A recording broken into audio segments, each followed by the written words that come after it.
Hello दोस्तों, स्वागत है आपका हमारे चैनल पर। मेरा नाम है सूरज बिस्ट और मैं काम कर रहा हूँ as a court master central administrative tribunal में, जिसको कि केंद्र प्रशासनिक अधिकरण भी बोला जाता है। तो दोस्तों, आज हम बात करने वाले हैं काफी इंपॉर्टेंट टॉपिक के बारे में, जिसे अगर हम एग्जाम पॉइंट ऑफ व्यू से देखे जाए तो काफी इंपॉर्टेंट टॉपिक हमारे लिए माना जाता है। तो आज हम बात करेंगे करंट अफेयर्स के बारे में। कमेंट सेक्शन में हमारे काफी दोस्तों का मैसेज आता है कि भाई हमें करंट अफेयर्स को कैसे मैनेज करना चाहिए, फिर क्या क्या चीज हमें उसमें पढ़नी चाहिए, मतलब क्या क्या चीज हमारे लिए इंपॉर्टेंट रहती है करंट अफेयर्स में, उस चीज के बारे में हम डिस्कस करेंगे। और मैं कोशिश करूंगा कि अपनी स्ट्रेटेजी आप लोगों के साथ शेयर करूं कि मैंने कैसे प्रिपेयर किया था करंट अफेयर्स एक पर्टिकुलर टॉपिक को, वो मैं आप लोगों के साथ शेयर करूंगा और आई होप आप लोगों के लिए वीडियो हेल्पफुल रहेगी। तो बिना देरी के दोस्तों शुरू करते हैं आज की वीडियो। तो दोस्तों, जैसे कि हमें पता है, अगर हम किसी भी एग्जाम पॉइंट ऑफ व्यू के हिसाब से देखें तो करंट अफेयर एक ऐसा टॉपिक है जिसमें से 3 या 4 क्वेश्चन आपको देखने के लिए 101% मिलते हैं। बट वही बात आ जाती है कि हमें ये पर्टिकुलर चीज नहीं पता होती कि कौन से मंथ से हमसे पूछा जाएगा, फिर कौन से ईयर से हमसे पूछा जाएगा करंट अफेयर। तो बेसिकली हमको ये चीज ध्यान में रखनी चाहिए कि हम कम टाइम में ज्यादा से ज्यादा नॉलेज गेन सके और अननेसेसरी चीजों को हम ना पढ़ें। ठीक है, तो पहले मैं आप लोगों के साथ शेयर कर देता हूँ अपनी स्ट्रेटेजी, उसके बाद में डिटेल में इसके बारे में डिस्कस करेंगे कि हमको क्या चीजें पढ़नी चाहिए, कैसे पढ़नी चाहिए। ठीक है, तो मेरी स्ट्रेटेजी ये रहती थी कि मैं डेली करंट अफेयर्स को नहीं पढ़ता था। ये सबसे इंपॉर्टेंट चीज है। क्यों? क्योंकि ये बहुत ज्यादा टाइम कंज्यूमिंग होता है। मतलब अगर आप डेली करंट अफेयर्स की एक वीडियो भी देख लोगे तो वो आपको कम से कम 1 घंटा या फिर 2 घंटे के करीब मिलती है और उसमें से अननेसेसरी चीजें ज्यादा होती है। तो हमको वही चीज नहीं करनी है। तो मैं कोशिश करता था कि मैं क्या करता था, मैं मंथली करंट अफेयर्स को लगाता था। उसमें से भी जो इंपॉर्टेंट टॉपिक्स है, सिर्फ इंपॉर्टेंट जो पार्ट होता है उसमें मैं उस चीज को पढ़ता था, उस चीज को मैं नोट डाउन करता था। और जब रिवीजन का टाइम आता है तो उस टाइम पे सिर्फ वही इंपॉर्टेंट जो करंट अफेयर्स मुझे लगते थे, फिर जो मैंने सीखा भी था या फिर जो मैंने नोटिस किया कि हाँ भाई ये मेरे लिए एग्जाम पॉइंट ऑफ व्यू के हिसाब से मेरे लिए इंपॉर्टेंट रहेगा, मैं उसी चीज को रिवाइज करता था। अननेसेसरी चीजों को, अननेसेसरी फैक्ट्स को, अननेसेसरी करंट अफेयर्स को रिवाइज करने का कोई मोटो नहीं बनता। मतलब वो अननेसेसरी है, आपका टाइम कंज्यूम करेगा और आपका टाइम वेस्ट करेगा, बाकी कुछ भी नहीं। ठीक है, तो कोशिश करना है कि कम टाइम में आपको ज्यादा से ज्यादा नॉलेज गेन करनी है। देखो, सबसे पहले करंट अफेयर्स में हमें एक चीज परेशान करती है कि हमें कितना पीछे का करंट अफेयर्स पढ़ना है। मतलब 1 साल, 2 साल, 6 महीने, हमें कब तक का पढ़ना है। तो देखो, बेसिकली जो क्वेश्चन हमसे पूछे जाते हैं वो किसी भी एग्जाम में हो, चाहे एसएससी हो, चाहे DSSS हो, चाहे रेलवे हो, चाहे कोई से भी एग्जाम हो, उसमें करंट अफेयर्स ज्यादा से ज्यादा 1 साल पुराने, 1 साल नहीं तो आप पिछले 18 मंथ से आप पिछले आप 18 मंथ से आप वो चीजें पढ़ सकते हो। मतलब पिछले करंट अफेयर्स 18 मंथ के वो आप पढ़ सकते हो। ठीक है, उससे आपको क्या बेनिफिट रहेगा? एक तो आपका जो रिसेंट का है वो कवर हो जाएगा, और जो पीछे के पिछले साल के भी अगर 6 महीने का आप कवर कर लो तो आप लोगों के लिए बहुत ही बेनिफिट रहेगा। बस मैं वही कह रहा हूँ कि आप डेली करंट अफेयर मत पढ़ना, कभी भी डेली तो नहीं पढ़ना। डेली आप रिवाइज कर सकते हो, बट डेली करंट अफेयर्स को पढ़ के आपका टाइम कंज्यूम होगा। मतलब 1 से 2 घंटे आपके टोटल वेस्ट होंगे और उसमें अननेसेसरी बातें ज्यादा कर। मैं किसी टीचर को बुरा नहीं कह रहा, बट वही है कि यार वो ज्यादा टाइम कंज्यूमिंग होता है और हमारे पास ज्यादा सिलेबस है। देखो, आप अगर आप सीजीएल के लिए तैयारी कर रहे हो तो आपका मैथ है, रीजनिंग है, जीएस है, उसके बाद इंग्लिश का पोर्शन हो गया। तो यही चीजें बहुत ज्यादा टाइम कंज्यूमिंग होते हैं। ठीक है, मतलब ये इंपॉर्टेंट भी है, करंट अफेयर्स भी डेफिनेटली वो भी इंपॉर्टेंट है। बट अगर देखा जाए तो current affair as compared to other subjects वो थोड़ा कम इंपॉर्टेंट है एज कम्पेयर टू अदर्स। ठीक है, तो इसलिए करंट अफेयर्स को ज्यादा से ज्यादा 1 घंटा देना है। ठीक है, सबसे पहले मैं करंट अफेयर्स में ये बोलूंगा कि आप लोगों को करंट अफेयर मंथली पढ़ने हैं, डेली मत पढ़ना भाई। डेली डेली करंट अफेयर्स आप पढ़ोगे तो आपका टाइम ज्यादा कंज्यूम होगा। ठीक है, डेली करंट अफेयर्स को आप नोट डाउन भी करने की कोशिश करोगे ना तो एक दिन में आपको 100 से ज्यादा वो बन जाएंगे, नोट बन जाएंगे, वो भी अननेसेसरी के होंगे। ठीक है, तो कोशिश करना मंथली पढ़ो, उसमें से भी इंपॉर्टेंट जो आपको करंट अफेयर लगेगा बस उसी को नोट डाउन करना है। नोट्स हर चीज के नहीं बनानी, मैं फिर बोल रहा हूँ, नोट्स हर चीज के नहीं बनाने। कुछ कुछ ऐसे करंट अफेयर्स भी होंगे जो आपको फिंगर टिप पे याद हो जाएंगे ऑन द स्पॉट ही, तो उसको लिखने की जरूरत नहीं है। बस जो खासकर आपको इंपॉर्टेंट लगे, फिर जो ऐसा लगे कि हाँ ये एग्जाम पॉइंट ऑफ व्यू से काफी इंपॉर्टेंट है, वो चीज आपको नोट डाउन करनी है अपनी रफ कॉपी में। और एक और चीज मैं बोलूंगा कि जैसे अगर आप किसी भी वीडियो में आप किसी भी टीचर को फॉलो कर रहे हो, चाहे वो यूट्यूब से हो, चाहे आप ऑनलाइन क्लासेस ले रहे हो करंट अफेयर्स के लिए, उन चीजों में एक बार ये ध्यान रखना कि जब आप स्टार्ट कर रहे हो और एंड तक, जब तक आपका एग्जाम कंप्लीट नहीं हो जाता, तब तक आपको सिर्फ उसी टीचर को फॉलो करना है। वो जो करंट अफेयर्स आपको पढ़ा रहा है सिर्फ उसी को ही पढ़ना है। आप 2 टीचर कोई से भी चूज कर लो यूट्यूब चैनल से। ठीक है, जो आपको पसंद है, जो आपको लगता है कि हाँ ये हमें ज्यादा नॉलेज गेन कर रहा है कम टाइम में, फिर कम इसकी वीडियो शॉर्ट्स रहती है, फिर ज्यादा ये थोड़ा अननेसेसरी चीजों पर बात नहीं करता, आप उस बंदे की वीडियो पकड़ो और मतलब स्टार्टिंग से एंड तक सिर्फ उसी की ही वीडियो देखो।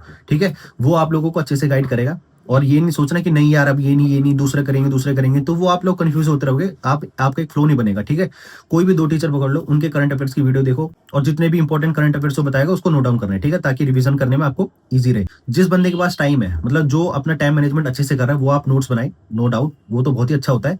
बट अगर आपके पास कम टाइम है, आपके पास ज्यादा सिलेबस है पढ़ने के लिए, तो आप क्या कर सकते हैं, 1 लाइनर ले लो, मंथली बेसिस पे लेना 1 लाइनर।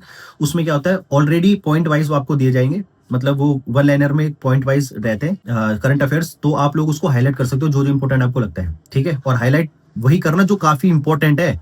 अननेसेसरी चीजों को हाईलाइट मत करना, क्योंकि जब हमारा रिवीजन का टाइम होता है ना, जब हमारा एग्जाम के टाइम होता है, उस टाइम पे हमको सिर्फ वही हाईलाइटेड पोर्शन पढ़ना होता है कि हाँ भी ये चीज इंपॉर्टेंट था, मैंने इसको एनालाइज किया था और यही इंपॉर्टेंट है, बस यही चीजें पढ़नी है, बाकी अननेसेसरी चीजों में टाइम वेस्ट नहीं कर रहे हैं, ठीक है। तो आप मंथली करंट अफेयर्स की बुक्स भी ले सकते हो। उसके बाद जैसे कि मैंने बोला कि आप लोगों को हाईलाइट कर देना है कोई भी इंपॉर्टेंट चीज, आप चाहे यूट्यूब से पढ़ो या फिर चाहे अपने जो ऑनलाइन टीचर्स है उनसे पढ़ो या फिर आप वन लाइनर बुक से पढ़ रहे हो, उसको हाईलाइट करना मत भूलना भाई, हाईलाइट जरूर करना। क्यों? क्योंकि आपके जब एग्जाम पास आएंगे तो आपको रिवीजन करने में उसमें जो हेल्प मिलेगी वो और कहीं से नहीं मिलेगी। मतलब आपने जो पढ़ा हुआ है ना, वही चीज हमें याद रहती है और वही चीज हमें लॉन्ग टर्म में बेनिफिट भी करेगी कि हाँ भी मैंने ये चीज पढ़ी थी, ये हाईलाइटेड पोर्शन, तो डेफिनेटली ये चीज इंपॉर्टेंट होगी। तो वो चीज आप लोगों को ध्यान में रखना है, ठीक है। हाईलाइट करना मत भूलना, अपने इंपॉर्टेंट नोट्स बनाना मत भूलना, ठीक है।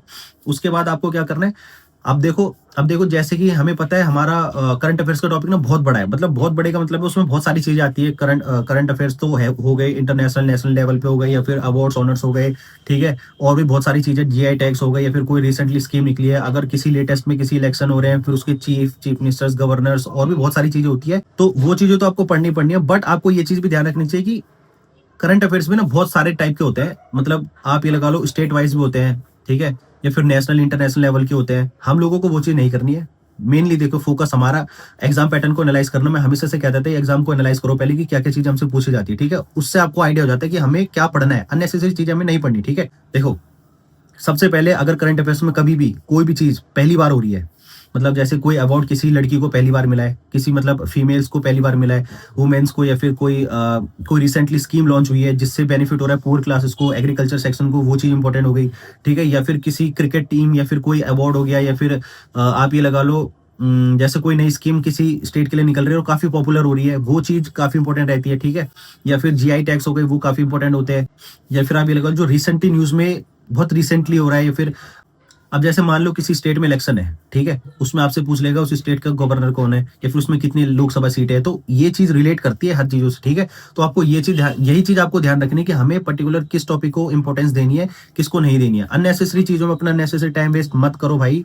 मैं फिर बोल रहा हूँ हमारा करंट अफेयर्स का टॉपिक काफी इंपॉर्टेंट है, नो डाउट, बट स्टिल मैं वही बोलूंगा कि आपको कम टाइम में ज्यादा नॉलेज गेन करनी है। उसके लिए आप लोग, तो बेसिकली मेरा बोलने का यही मतलब है। एट द एंड में आपको ये बोलूंगा, सबसे पहले आप लोग क्या करो, एक साल या फिर 18 महीने प्रीवियस ईयर के जो प्रीवियस ईयर 18 मंथ्स है, प्रीवियस 18 मंथ्स है, उसकी रिवीजन आपको करनी है, उसके करंट अफेयर्स आपको पढ़ने, उससे ज्यादा पीछे जाने की जरूरत नहीं है, ठीक है। दूसरी बात, आप अपने डेली करंट अफेयर्स ना पढ़ के आप मंथली करंट अफेयर्स पे तरफ फोकस करो, मंथली करंट अफेयर्स पढ़ो और उसके बाद उसके नोट्स बनाओ, ठीक है। आप यूट्यूब चैनल से या फिर आप ऑनलाइन क्लासेस से या फिर आप जो भी बुक्स आपने ले रखी है उसमें से आप किसी भी 2 टीचर को चूज कर लो और उसी को ही एंड तक फॉलो करना है, और उनमें से इंपॉर्टेंट टॉपिक्स, इंपॉर्टेंट नोट्स आपको नोट डाउन करने हैं। स्टिल फिर मैंने आपको बताया था कि आप लोगों को क्या करना है, एक बुक ले लो आप वन लाइनर मंथली बेसिस पे, अगर आपके नोट्स बन रहे तो ठीक है, वो अदरवाइज आप उसमें से भी इंपॉर्टेंट जो उनमें उन्होंने वन लाइनर दे रखे होते हैं उनको आप हाईलाइट कर सकते हो, जो जो आपको इंपॉर्टेंट लगते हैं, ठीक है।